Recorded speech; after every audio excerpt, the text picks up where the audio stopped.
Jio granites కు సంబంధించిన విషయంలో మిడ్ వెస్ట్ గ్రనైట్ కు సంబంధించి హరీష్ రావు గారు సొంత తమ్ముడు మహేష్ రావు గారు వారు మంత్రిగా ఉన్నప్పుడు దోపిడీకి పాల్పడ్డాడు. దీనికి సంబంధించి అదే విధంగా ఈ రోజు వాళ్ళు ఏదైతే ఆరోపణ చేస్తుందో, ఏదైతే ఈ రోజు రాఘవ కన్స్ట్రక్షన్ సంబంధించినో వీటన్నిటి మీద రాష్ట్ర ప్రభుత్వం తరఫున సిబిసిఐడి విచారణకు నేను ఆదేశిస్తున్న అధ్యక్ష. అందరి నిగ్గు తేలుస్తా. కొల్లగొట్టింది మీరు.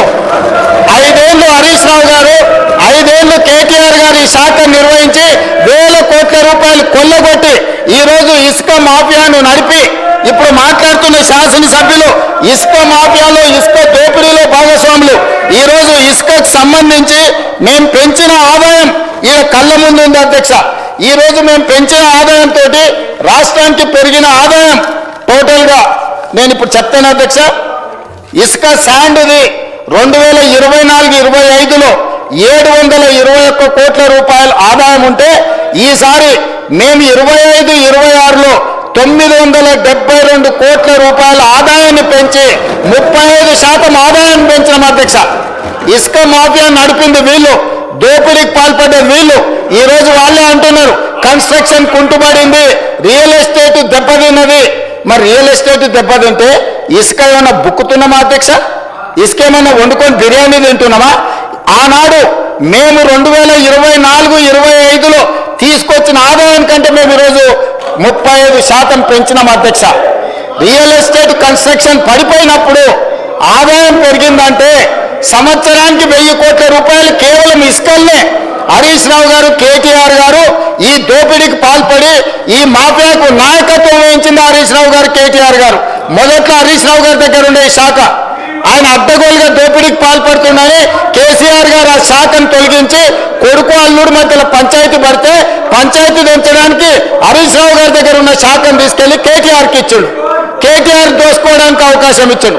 అందుకే అధ్యక్ష ఈరోజు ఒక్కటే మాట నేను చెప్పదలుచుకున్నా.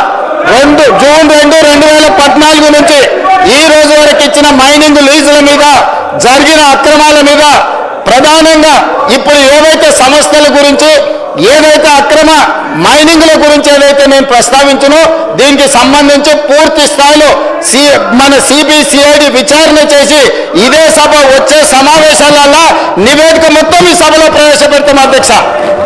ఇవాళ వాళ్ళ దొంగతనాలు కట్టుబడుతుందని, ఇవాళ వాళ్ళ దోపిడీని నిలువరించి ఇసుకలో ఆదాయాన్ని పెంచి మైనింగ్లో ఆదాయాన్ని పెంచితే ఈ రాష్ట్ర ప్రభుత్వానికి మంచి పేరు వచ్చి గత 10 సంవత్సరాలు వాళ్ళు పాల్పడ్డ దోపిడీ ప్రజలకు అర్థమవుతుందని చెప్పి ఈ ప్రభుత్వం మీద బురద చల్లడానికి లొంగని మంత్రుల మీద ఆరోపణలు చేయడానికి ప్రయత్నం చేస్తారు.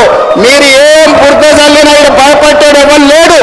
ఇవాళ మీరు మాట్లాడుతున్న ఈ నోటీస్ మేమిచ్చింది, ఆదాయం మేము రాబట్టింది, మీరేం కనిపెట్టలే, మీరేం ఫిర్యాదు చేయలే.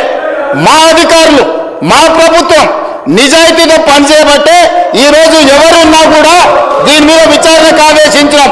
నేను ఈరోజు వాళ్ళు ఉన్నారు, వీళ్ళు ఉన్నారు, మంత్రులు ఉన్నారని ఉన్నా లేకున్నా వాళ్ళ పేర్లు తీసుకొని వాళ్ళ మీద బురద చల్లి మానసికంగా వాళ్ళని ఒత్తిడి చేసి బ్లాక్మెయిల్ చేసి భూములు రాపించుకుందామనే ఇట్లాంటి పప్పులు ఉడకవు అధ్యక్ష.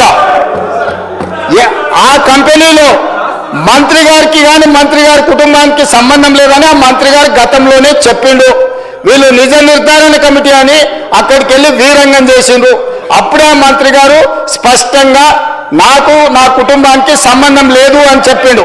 బంధువులు, దూరపు బంధువులు ఎవరిని చూసినా తెలంగాణ రాష్ట్రంలోనే కాదు అధ్యక్ష, ఆంధ్రప్రదేశ్లో కానీ తెలంగాణలో కానీ ఏ రెడ్డి అయినా ఇంకో రెడ్డికి దూరపు బంధువు ఉంటాడు, లేకపోతే దగ్గర బంధువు ఉంటాడు. సొంత అన్నదమ్ములకే ఆదాయాల పంపకాలలో తేడాలు వస్తున్నాయి.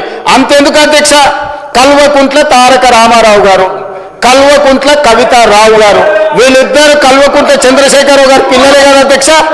ఆదాయ పంపకాలలో తేడాలు వస్తే సొంత చెల్లినే ఇంట్లో నుంచి మెడలు వాటి బయటికి నెట్టించారు.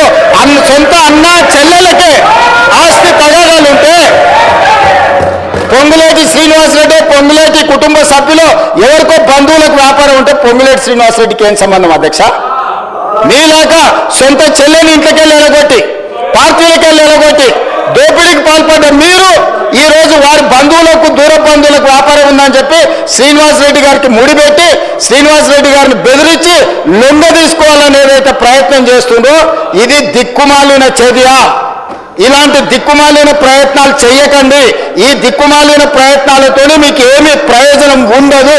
కాబట్టి నిక్కచ్చిగా ఈ ఇసుక మాఫియాలో కానీ లీజుల మాఫియాలో కానీ గతంలో ఫైన్లు పెనాల్టీలు వేసి వాటిని తగ్గించి వాళ్ళని పార్టీలోకి చేర్చుకొని తిరిగి మళ్ళీ తొలగించాలని చేసిన ప్రయత్నాలన్నిటిని కూడా ఈ విచారణ ద్వారా నిగ్గు తేలుస్తాం, ఒక్కరొక్కరి సంగతి చూస్తామని చెప్పి తమ ద్వారా తెలియజేయదలుచుకున్న అధ్యక్ష.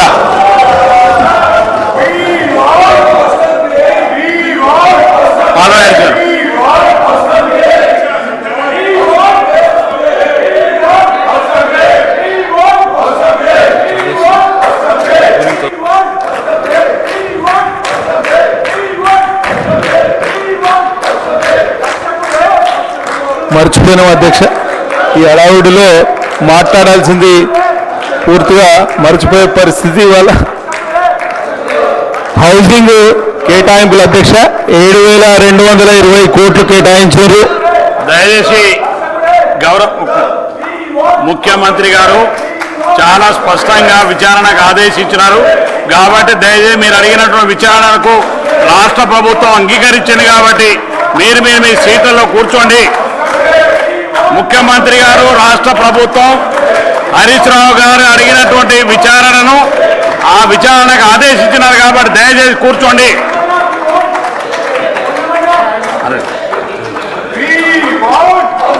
హరీష్